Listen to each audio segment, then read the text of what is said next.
Hey guys, so I'm back at it again, and y'all know the routine is Vlogmas. So we doing Vlogmas today, and I have a Vlogmas video, but this is specifically for my Esti bestie. So if y'all Esti bestie, hashtag Esti bestie in the comments, y'all, because y'all know what's going on here. So I'm gonna jump straight into the video. So if you're interested and you an Esti bestie or upcoming Esti bestie, keep watching. These are just a few tips that I think if anybody interested in esthetician school, these are just a few tips that I'm gonna give you guys so y'all can know the scoop, because this new series is going to be called Esti's Besties for a reason. So if you are Esti bestie, comment down in the description box, or make sure you like, comment, make sure you subscribe, make sure you stay posted for all the following videos that's to come. So okay, so let's jump into the video with the first tip. Okay, so make sure you look into different schools, do your research. So me, I lived near two esthetician schools. It was one in Tampa, it was one in Port Richey where I live. So I really looked into it. I went to tour both of the schools, and I had an old friend at work. She told me about the esthetician school that's in Port Richey. So I toured the school, I did my research about prices, about how I'm gonna get my transportation. I had a vehicle, but I wanted somewhere that was close, so that way if I didn't have a vehicle, that I could still get to without an issue, and you know, that's what worked for me. So make sure y'all do your research with schools. Don't just go to one school and be like, yep, I'm going to that school, that's the school I choose. Do your research, make sure they have the class you want to do, make sure they have just everything all together. Make sure that it's the school that will work for you. This is a simple tip, but this is the next tip, guys. I know y'all don't come for me in the comments. It's so simple, but yes, so effective. Make sure you have proper transportation. Make sure all your money is saved up if you don't. Because, okay, now I only say this because the first 2 weeks I got in school, right? So the first 2 weeks I got in school, everything was good. Everybody had a ride there and back, but I noticed after about 2 or 3 weeks, people started to ask for rides and things like that. Oh, me and my partner share a car and I don't have a ride. Can you pick me up and drop me off and things like that? You do not want nobody in school to be avoiding you. You don't want nobody in school to be avoiding passing you because they know you're going to ask for a ride from school and to school. Make sure you have your transportation together, whether you buy a bike, whether you get a car, whatever you have to do. Make sure your ducks are in a row before you start school. So make sure all your stuff is together before you consider starting esthetician school. That's just, come on girl, that's the simplest advice I can give you, okay? The next one is get a budget together, how you will pay for school. And make sure it's something that you can afford, okay? So why I say get a budget together, that's because get a budget together. Figure out, hey, if I live, like me for instance, I was looking at a school in Tampa. So Tampa's an hour away from where I live. So if I want to go to school in Tampa, that's 30 minutes there, or 30-40 minutes there, 30-40 minutes back. So you got to include gas, you got to include, because when you're in school, a lot of people are out of work for the time that they're in school. A lot of people are out of work for the time that they're in school. So you want to just make sure you have all your transportation together. You want to make sure that, you know, you have a budget set out for yourself, whatever that is, buying lunch, paying for school, transportation, all of that kind of stuff. You want to make sure you got it down pat, boo, because it gets real. I'm telling you, that first few months is all cool and dandy and fun, but once you start paying, and you paying for gas and you paying for extra supplies you might need for school, or little things you want to practice, you start spending money, okay? Next tip is going to be understand what you want to do. When you go to school and you say, hey, I want to be an esthetician, really get down to the nitty-gritty of what you want to do. Don't just pick the cheapest plan that worked for everybody else. So, oh, I have a friend that's doing this, so I'm going to do this. Oh, I have a but. No, don't worry about nobody. Don't worry about no friend that's doing this class or this class.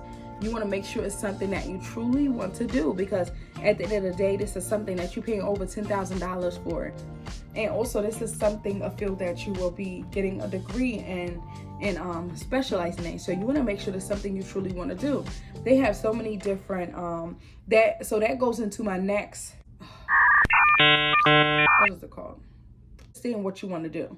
There are 7 types of estheticians. The medical esthetician, skincare technician, it's a spa therapist, it's a wax tech, a facial specialist, a master esthetician, so it's a master esthetician, and a nail technician. The different types of estheticians that there is. So when I say understand what you want to do, that's what I mean. Understand which esthetician you would like to be. Are you more interested in the medical care side of it? Like, do you want to do laser hair removal? Do you want to do skincare? Are you more into body sculpting? Are you more into nail technician? So really figure out which esthetician side that you want to take, because it's a lot of different schools that provide a lot of different courses in different fields of the esthetician field, okay? Okay, Esti besties. Now make sure you're paying attention, because I'm going to make the video short and sweet and to the point so y'all won't get distracted because y'all attention spans are small.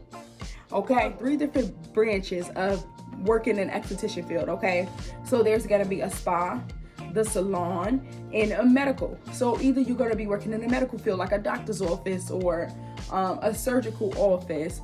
You're going to be working in a salon, or you can be working in a spa. So you got to decide which field you want to work in and which field you basically want to specialize in, okay? So make sure y'all looking into all that stuff before y'all start school, because trust me, you might say, oh no, that's something I'll figure out along the way. But make sure you got all your points together before you decide that you want to spend $10,000, because it is way more than $10,000. It's a little over $10,000. The next point I want to get into is you teach yourself in school. Take as much as you can in. So when I say that, when you go into school, make sure that you are taking in as much as you can. Make sure that you are asking questions, because I have a next point here also say they don't teach in detail in school. So let's say if you're taking a wax class, make sure that you take that into consideration and you pay attention. You ask questions, anything you have a question about.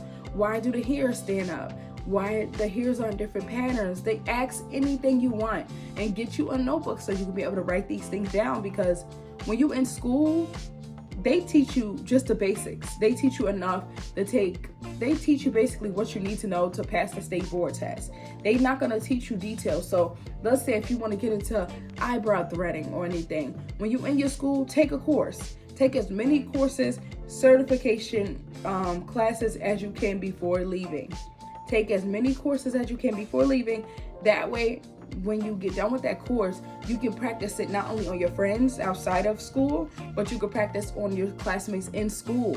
So for me, I took a lash class. So like every Tuesday afternoon or like every Friday, I would ask one of my friends, can I practice lashes on them, because I took the course in school. So I just want to really perfect my craft and practice that.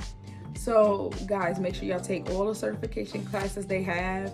Make sure you feel like that you're getting on your classmates' nerves and stuff. Some people are really scared to ask questions, but I feel like if you're in school and you're my teacher, you there to teach. So if I feel like I have 4 or 5 questions and I'm not understanding what you're saying, I'm gonna keep asking in different ways, because maybe that way it's not working for me, and you might have to ask the question that somebody else needed help with. So just ask questions, guys. That's it. Just ask questions, okay? Because you are teaching yourself in school. This is a hands-on career, so the school is hands-on. So you make sure you ask everything, boo. Don't be sitting there looking crazy like you don't know what's going on. Okay? So the next point I have is keep all your books when you complete school. Keep all your minds. So we was giving a mind tap book, and we also was given another book that it basically is bioelements. So we was giving a mind tap book, which is our classes and different topics in there, and we were also given a bioelements book.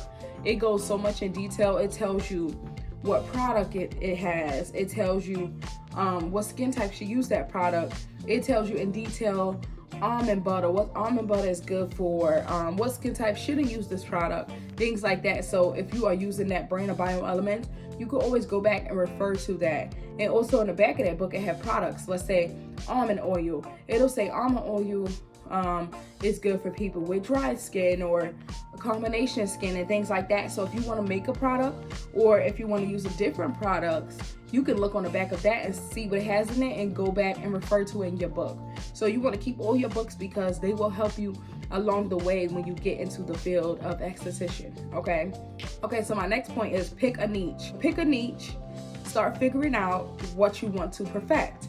Okay, so it's different things that me, like, okay, so when I worked in the salon, I did facials, I did nails, manis, patties, acrylics. But when I work at home, I mainly perfected nails. I would like to do facials. Here in the future, I would like to do more facials and maybe more body sculpting. So just really pick something and, you know, perfect it. Yes, you can learn different fields and different realms to, you know, up your experience and up your knowledge and have different forms of different types of walks of life of people who need different services coming. But you want to pick something that you are really good in and make that your main source. So for me, I think my main source right now is nails. A lot of people, 90% of people come to me for nails. And at the salon, a lot of people come to me to get acrylics done. So that is, I guess, my niche, as you would say. You just got to find something that works for you. Find something that you want to go to school in and you want to perfect, and stick to it. Practice on all your friends in school so you can perfect it. Make sure you get a lot of pictures and photos and things like that. Okay, my next point and my last point is going to be, when you're in school, guys, make sure that you create a social media account, whether that be Facebook, a Facebook page. Create a unique name that you want your business name to be. Start that while you're in school, because when you're in school, not only do you have a lot of friends and a lot of people to practice on, but that will be like people's way of knowing, okay, so when she get out of school, where can I find her if I need a wax? Or where can I find her if I need lashes or a facial or nails? So create that page, create your social media and start posting on that when you start school, because that's going to be important. That's going to be a really good thing to start and have. So every day when I go to school, I will take pictures of the classroom. I will take pictures of me performing a facial. I will take pictures of me doing a lash lift. You want to take as many pictures and videos and before and afters as you can, because people like to see activity and people like to see you know, someone's progress, like before and after, like, wow, she really did her eyebrows really nice, or wow, look at how much different her nails look, you know. So you want to make sure you're getting before and after pictures. So yes, guys, so that's gonna conclude the video. I hope that video was informational. I hope it helped you guys. So I don't know what I'm gonna title this video. It kind of was like, it wasn't really a watch this before starting esthetician school. It was more so a beginner esthetician tips, I guess, or beginner esthetician tips going into school. So whatever you want to call this video, that's what it was. But I just had a few points I wanted to tell you guys. I hope you really enjoyed this video. I hope it was informational and I wasn't talking too much. Let me know what you guys think in the comment section. Yeah, and I hope y'all enjoyed Vlogmas, and this will be posted for you guys. And I have all my tips. So all my Esti besties, y'all make sure y'all go in the comment section and make sure you like, you comment, you subscribe, and you tell me in the comment section what you want me to do the next video about. If y'all estheticians or a beginner Esti bestie, or you're gonna be starting esthetician field, make sure you subscribe to your girl, because I'm gonna have all the tea for y'all. Trust me, there's plenty more videos of esthetician videos to come. So make sure you like, comment, and subscribe. Peace.